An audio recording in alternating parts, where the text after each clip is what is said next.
Welcome back to the Shepherd's Pie, a slice of faith for our messy lives. I'm Tony Kolenc, a professor at Ave Maria School of Law, and the father of five grown children, and also the author of inspirational fiction for teens and adults. By the way, it is finally out, my newest middle grade novel, Penny and the Stolen Chalice, published by our Sunday Visitor. Great modern mystery that takes place in a Catholic school. So it's a great read for your child, ages 8 and up, and I hope you will check it out on my website. But today we are speaking with Katherine Briggs about the importance of classical education to raising faithful youth.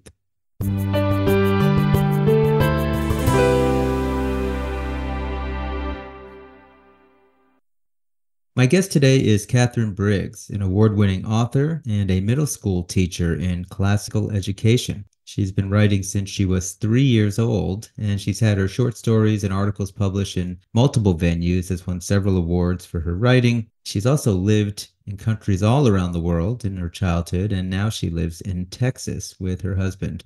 Her debut young adult fantasy novel, The Eternity Gate, was published in September 2023. Katherine, it is wonderful to have you on the Shepherd's Pie. Welcome. Thank you so much. I'm excited to be here today, Tony. So, before we get into your writing, what is the deal with you living all over the world as a child? How did that happen? Were you a military brat? No, my dad worked for an oil company and they would relocate us to different countries. In fact, often there were periods of my life where my dad would go to a country where we weren't permitted to go for whatever reason. So we would live in a country that was closer to him, that he would come and visit us. And it was a neat opportunity getting to just see God's people all over the world, see different cultures. It was wonderful. Great. And so you've also been clearly writing since you were very young. So tell us a little bit about your writing. And actually, I wonder if all that traveling some way impacted your desire to write.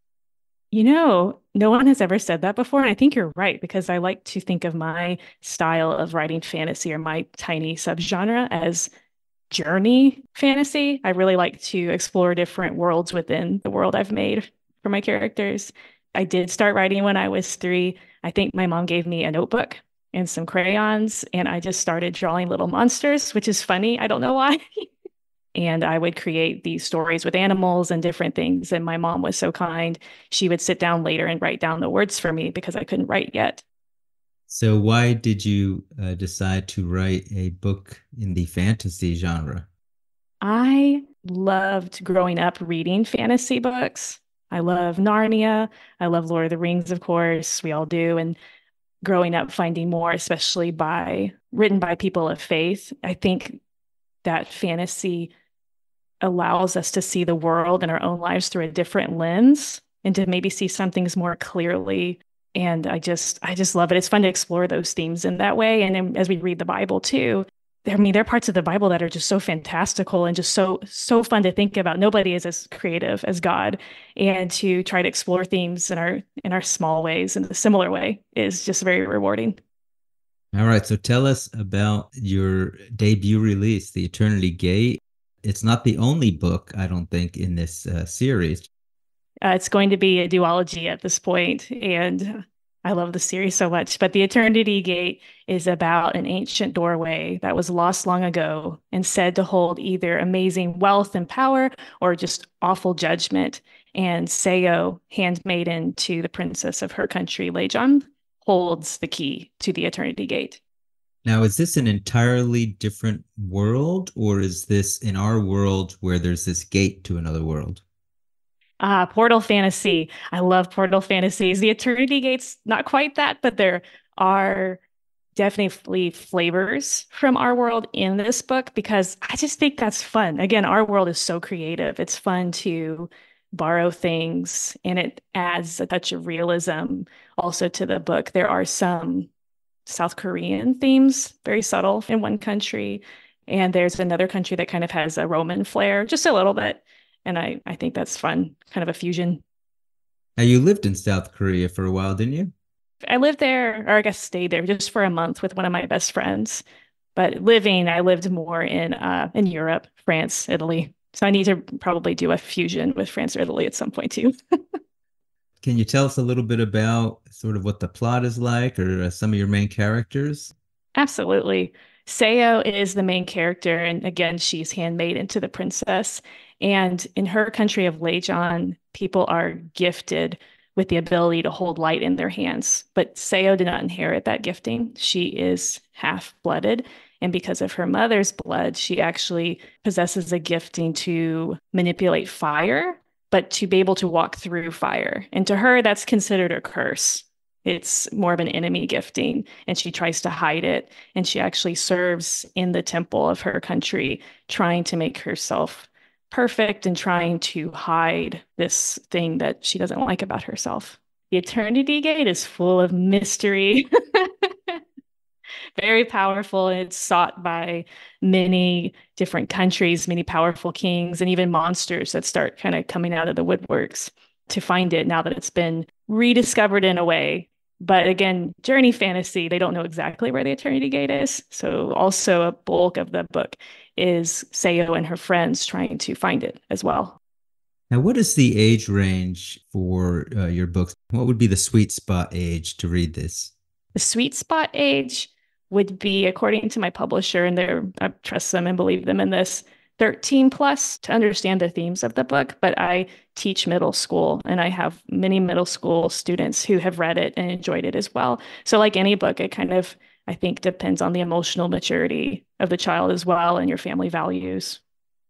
Yeah, I agree. I was shocked at I sometimes talk to different middle school classrooms about writing and whatever in my books, and I had one girl raise her hand and say, "Yeah, I read the entire Harry Potter series in second grade." And I was like, "Are you kidding?" So, if a second grader could read that, I'm sure a middle schooler could read your 13 plus book. Absolutely, yes. And that is shocking because that series was not even supposed to be read that quickly. You're supposed to grow up with that series too, which, yes. So, all right. So, you're a Christian. Obviously, you mentioned already reading authors who are faith inspired is something you enjoy. Is faith in this series of yours, and how is it in there? It is. It is the theme. It's tricky because God is multifaceted, right? We have to be extremely respectful, and I would even say cautious in how we represent him in our fiction because it's so hard. He's so much bigger than us.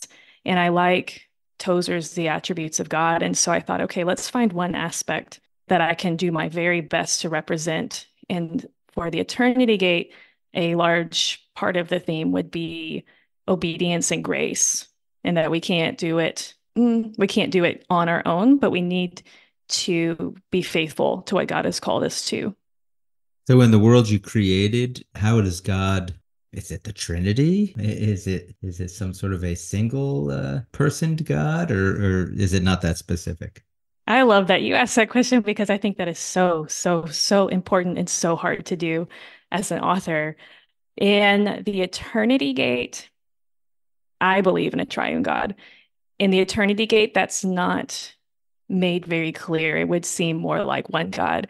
In the second book that I'm actually currently performing developmental edits on with my editor right now, I'm enjoying getting to, I guess, flesh out more of a triune God.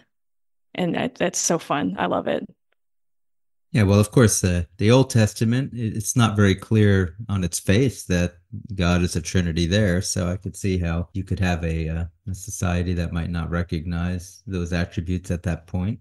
All right, so connect all of this then to classical education. I'm assuming this book might actually be a good book to read for a classically educated student, but for those who might not be aware of what that even means, what is classical education about? The way I see classical education, big picture, is the pursuit of the good, true, and beautiful, and how that represents God, and how even ancient cultures, how they maybe did not quite find God, but were so close, and maybe they did. They were so close to describing this divine ultimate being, and how we can see that in different countries, in different cultures, but of course in the Bible primarily. And also how we, I think, in modern culture tend to compartmentalize so many aspects of our life, and classical education is helping us see everything as connected together. There's math and music, things like that, that are just fun to explore, and also kind of drawing us back to the great conversation. and learning from those great thinkers who've come before us and continuing from there. So we hear a lot these days about the importance of classical education, and I've seen articles talking about how Christian schools are, in some ways, parents are wanting to send their kids to Christian schools, sometimes because of the classical education piece. So is there a difference between just like education you might find in any typical public or private school and a school like yours that focuses on classical education? Like, isn't all education classical education? Oh, I wish it was. That would be awesome. We, at the classical schools I've taught at, I've had the privilege of teaching it too at this point. We are aiming to help with parents in a collaborative model because teachers cannot do it alone. Parents are just key, of course, to help grow humans who are well-rounded in all areas, who are well-rounded to know how to continue learning into their adulthood. I've heard at conferences and different things, they'll talk about how we need plumbers, which is a very important job, who continue to read the classics and to be deep thinkers. And no matter what, it's not just about forming somebody who can earn a lot of money. Like that shouldn't just be the end goal. I have a good job and thus I make a lot of money and I'm happy, because we know that that doesn't provide happiness. We want to shape people who have tasted the Lord, tasted what is true, good, and beautiful, and to continue to seek after that and to grow in that and to help build up society to be, again, more well-rounded. So is one of the hallmarks of classical education actually reading the classics directly as opposed to just like having them summed up in some textbook or something? Oh, absolutely. Yes. And even sometimes in the original language, there's a focus on learning Latin and then Greek in high school. And each school's a little bit different on how much emphasis they put on that. But that's just wonderful what that unlocks in your brain and how you are able to read original text. At least some of it would be awesome. What might make this a more appealing way to educate your kid than, and I don't even know if how different might it be from public schools. You said you were homeschooled, so you probably never went to a public school, but you may have some familiarity as a teacher on some of the differences.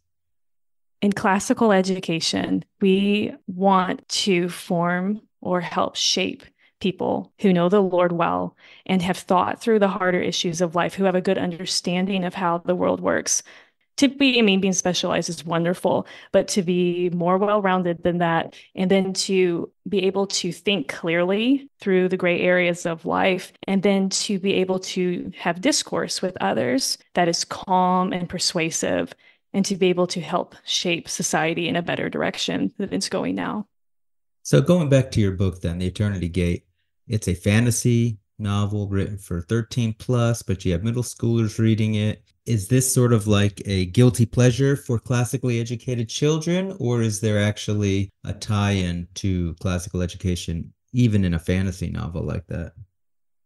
I think any art form, including, I think, even movies, that can look at some aspect of human nature from all different angles and ask really good questions, I think in a way is classical. And also to be truly classical, to seek after what is noble and what is good. There's so much fiction today. We've both have probably read a lot of this, where the morality is so gray and it's so focused on self. And to me, truly classical pieces of art are seeking the ultimate good and they're seeking nobility. Like I'm reading your book, Shadow in the Dark, right now, and I love the nobility of even the young protagonist. And to me, that's classical.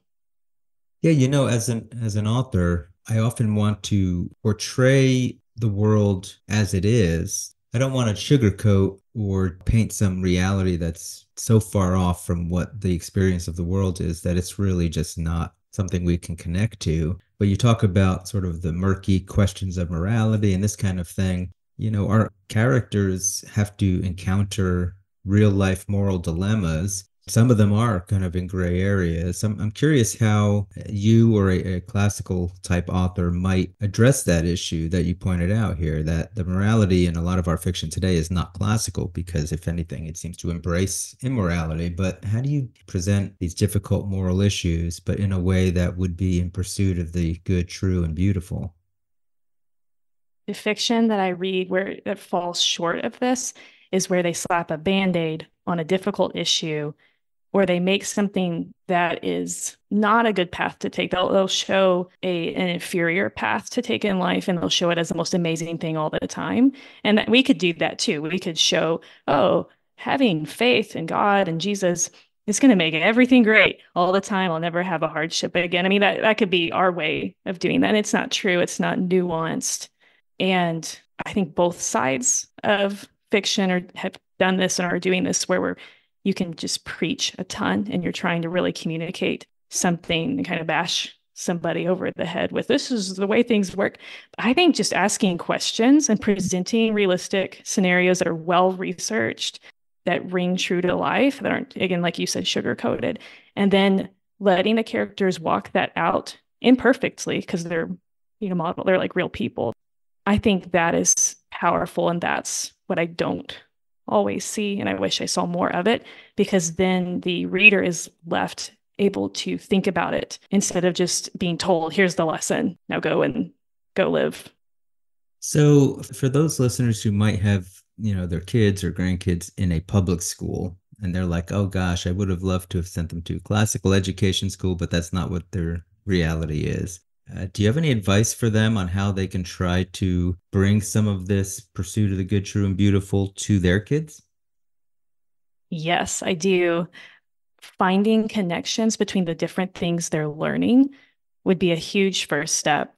Also, reading really solid classical books that have withstood time, that have shaped culture, that speak truth is very important. Looking at different issues from all angles. And again, with the most classical education is built on a biblical foundation. Not all of it, it's been growing a lot and changing, but most of it is. So you're looking at the gray, difficult areas of life that really smart adults can't quite figure out. It's so hard. Looking at it from different points of view and then looking at it through the lens of the Bible, I think would be a great classical approach. Yeah, so as you pointed out before, the Bible itself is filled with all different kinds of literature and stories, but always we kind of can see the pursuit of the good, true, and beautiful there. Are there certain classics that you would recommend that are must reads for kids in middle school or high school that you would say to a listener, yes, definitely get your kid this book? Yes, there are so many good books to choose between. Every year I read The Hobbit with my students, and the representation of classical ideals, heroism, nobility are so strong in that book. I love Anne of Green Gables a lot, and I find that the boys and girls in my classes enjoy that and enjoy watching Anne's character arc, and they just laugh. They love it. Those two are probably my current favorites. I'm also a big fan of The Princess and the Goblin, but of course, I'm a fantasy author.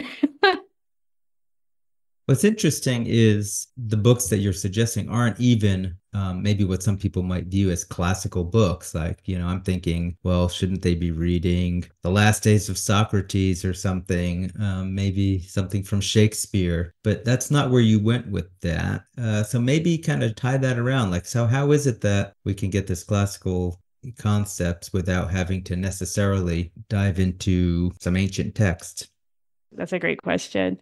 Building blocks, taking baby steps, right? If they read Plato in fifth grade, even when they read it in high school or depending on your school, middle school, upper middle school, it's so tricky because you want to expose them really young. This is debated a lot. You want to expose them to these things when they're young, because even at high school level, they're not going to get it all. I mean, I could read a lot of the things you just mentioned again and again, and I would get more and more from them. They're so thick, which is wonderful. So yeah, I would see the books that I suggest is more like stepping stones. All right, so let's connect this back to faith then, because again, a lot of Christian parents want their kids classically educated. How does this tie back to the faith of our kids? I mean, how is this helpful in building up the faith? Yes. What is the difference between a Christian school and a classical school? Their resurgence of classical education is relatively new, like probably the last 20 years, where the interest has fallen back on this type of education. And a lot of parents will enroll their children in the schools I've taught at for the Christian aspect. And I just think for classical education, big picture, the deep roots of the older texts that we tend to kind of brush under the rug because they're scary or they don't align or they're difficult or they don't align exactly with our theology. I mean, Plato doesn't line up perfectly with the Bible. And it's easy to say, oh, like it's not even close. So it's easy to say, oh, let's get rid of that. But there's is this huge conversation through centuries and centuries of people searching for God and getting very close to knowing him and also having good ideas on how to structure society as well. And classical education goes really, really deep, connecting all of these thoughts, bringing them back to Christ, especially the early church did so much work with that. And it's amazing to study and research. I enjoy learning more about that as I continue to teach. I just think the depth and the history and the tradition of the classical education approach is wonderful. And there are all these smaller aspects to a wonderful book besides Dorothy Sayers' essay about education is The Seven Laws of Teaching.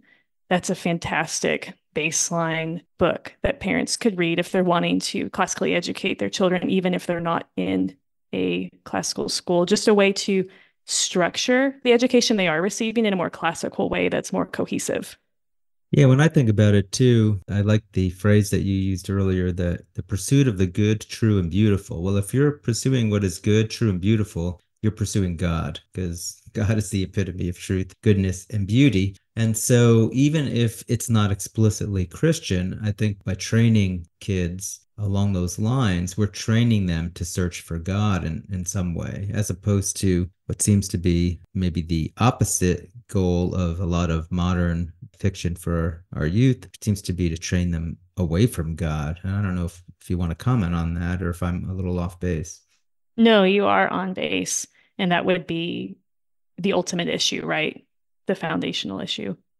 All right. So, last words of advice to our listeners who are interested in classical education for their kids or grandkids. What would you advise them if they came up to you and were like, oh, this sounds really cool. What should I do? How do I start? Where do I even go to see more about this?